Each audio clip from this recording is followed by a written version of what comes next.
초보교구 공동체 성경 읽기 고요한 밤 거룩한 밤 5일차입니다.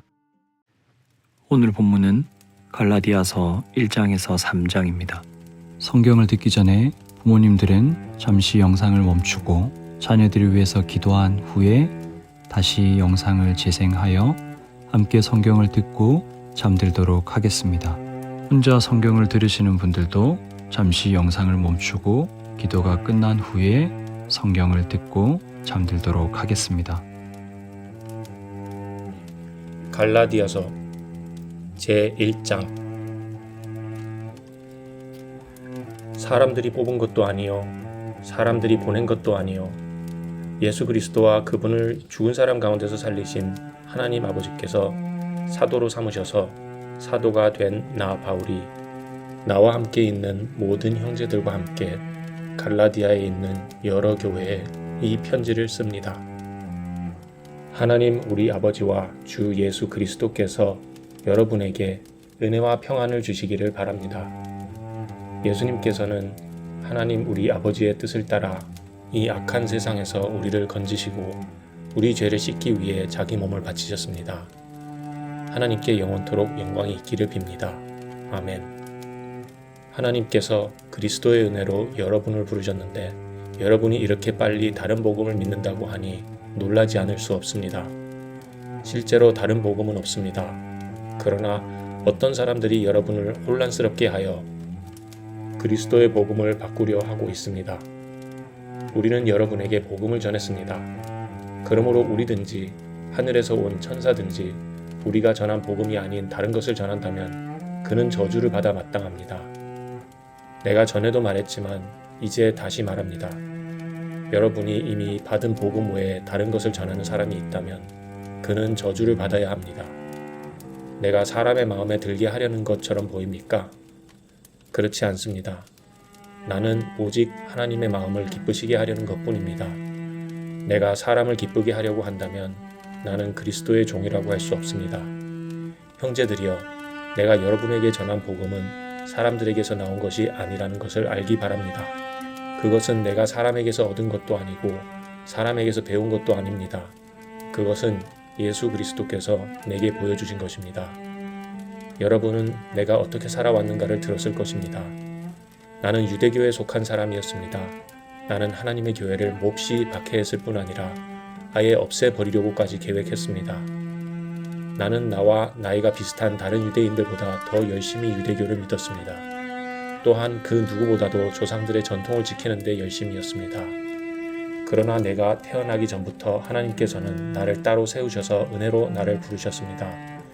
그래서 나에게 하나님의 아들에 관한 복음을 이방인에게 전하게 하시려고 하나님께서 그 아들을 내게 보내셨습니다.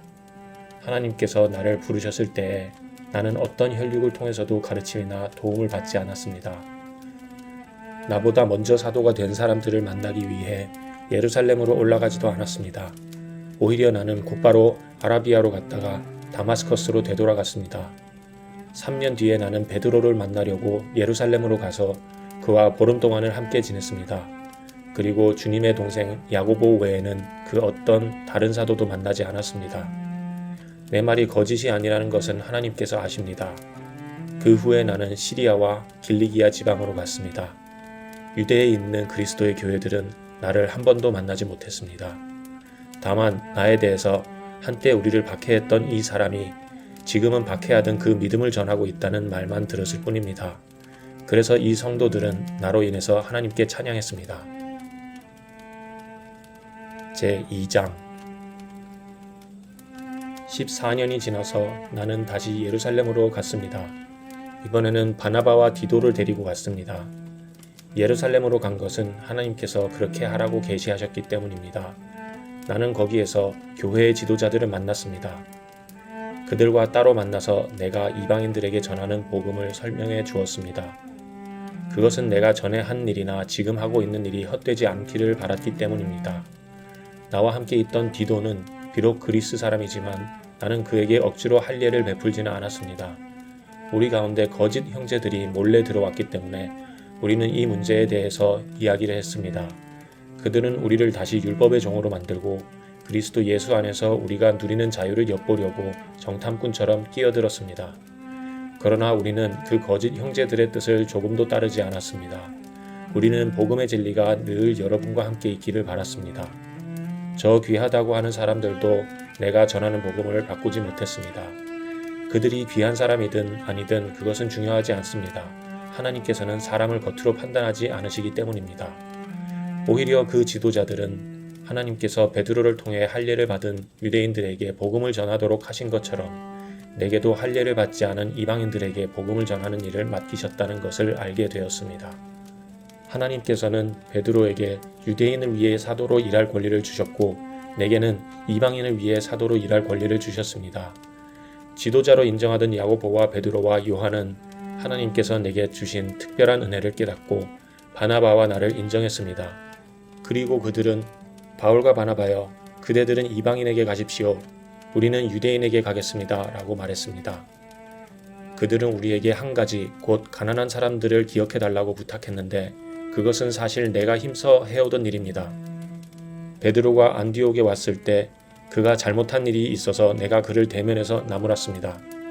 베드로가 안디옥에 와서 이방인들과 함께 먹고 있는데 야고보가 보낸 유대인들이 오자 먹는 것을 그만두고 그 자리에서 물러갔습니다. 그는 할례를 받은 유대인들을 두려워했던 것입니다. 이처럼 베드로는 거짓된 행동을 했고 다른 유대인 성도들도 거짓된 행동을 했습니다. 심지어 바나바조차 그들의 거짓된 행동에 유혹을 받았습니다. 나는 그들이 복음의 진리를 따르지 않는 것을 보고 모든 사람 앞에서 베드로를 향해 베드로여, 당신은 유대인이면서도 유대인처럼 살지 않고 이방인처럼 살면서 어찌하여 이방인들에게 유대인처럼 살라고 합니까? 하고 말했습니다. 우리는 이방인, 곧 죄인이 아니라 유대인으로 태어났습니다. 하지만 우리는 율법을 따른다고 해서 의롭다함을 받은 것이 아니라 예수 그리스도를 믿음으로 의롭다함을 얻는 것을 압니다. 그래서 우리는 의롭다함을 얻으려고 그리스도 예수를 믿었습니다. 우리가 의롭다함을 얻는 것은 그리스도를 믿었기 때문이지 율법을 지켰기 때문이 아닙니다.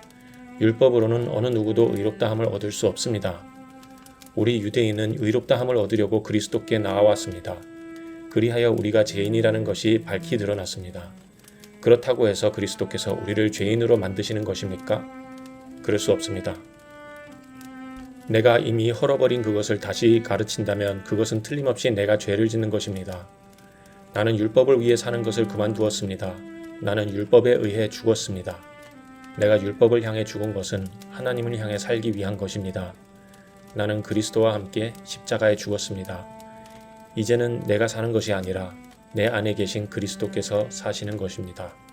내가 지금 몸 안에 사는 것은 나를 사랑하셔서 나를 구하시려고 자기 몸을 바치신 하나님의 아들을 믿는 믿음으로 사는 것입니다. 나는 하나님의 은혜를 헛되게 하지 않습니다. 율법으로 의롭다함을 얻을 수 있다면 그리스도께서도 죽지 않으셨을 것입니다. 제3장 갈라디아 여러분들은 예수 그리스도께서 십자가에서 죽으셨다는 사실을 분명히 알면서도 남에게 속았으니 어리석기 이를 데 없습니다. 이 한 가지만 대답해 보십시오. 여러분은 어떻게 성령을 받았습니까? 율법을 지켜서 받았습니까? 아닙니다. 복음을 듣고 믿었기 때문에 받은 것입니다. 성령 안에서 살기 시작하다가 이제 와서 다시 자기 힘으로 살려고 하다니 여러분은 참으로 어리석습니다. 그렇게 많은 고난을 경험했는데도 그 모든 것이 다 헛일이었습니까?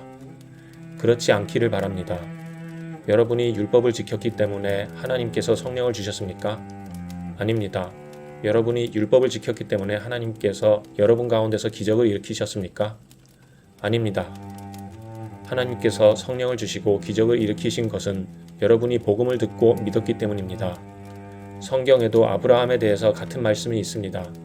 아브라함이 하나님을 믿으니 하나님께서 아브라함의 믿음을 받으시고 그를 의롭다고 여기셨다.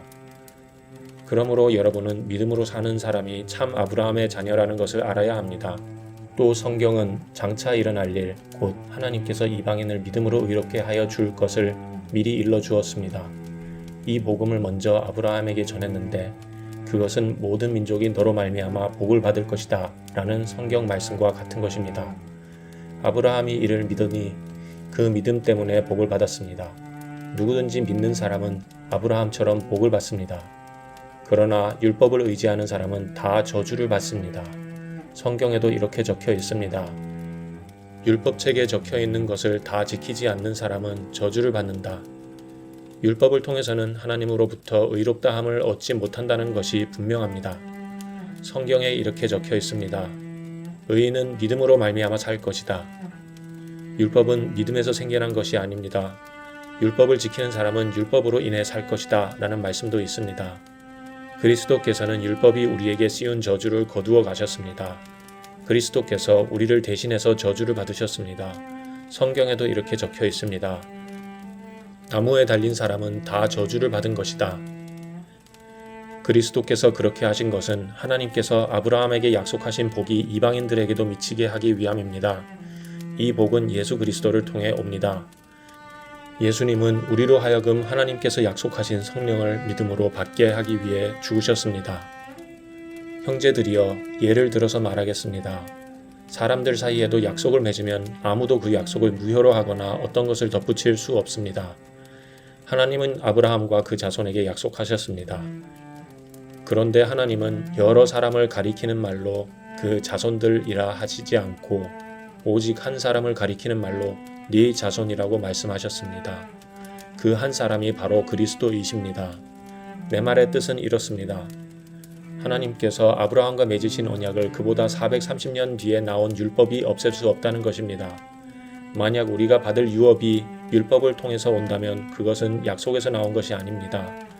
하지만 하나님께서는 약속하신 것에 따라 아브라함에게 복을 베풀어 주셨습니다. 그렇다면 율법은 무엇을 위해 있습니까? 율법을 사람에게 주신 것은 하나님께서 약속하신 아브라함의 특별한 자손이 오실 때까지 죄가 무엇인지를 밝히기 위해서입니다.